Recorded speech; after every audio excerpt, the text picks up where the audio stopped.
চেষ্টায় আছি। উনি তো এখন একা।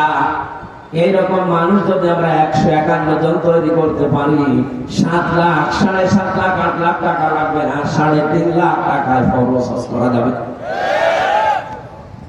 আপনার এই সুপারিশের মাধ্যমে খায়রুল আলমের মতো মানুষ যদি হজের পক্ষে সংসদে কথা বলতে পারে, আপনি হজ করেননি, ঠিক আছে, কিয়ামতে হজের সওয়াব নিয়ে হাজী সাহেবের কাতারে দাঁড়াতে পারবেন।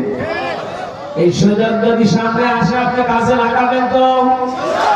কোন আঙ্গুল দিয়ে বলেন তো দেখি? আঙ্গুলটা লিল্লাহে তাকবীর।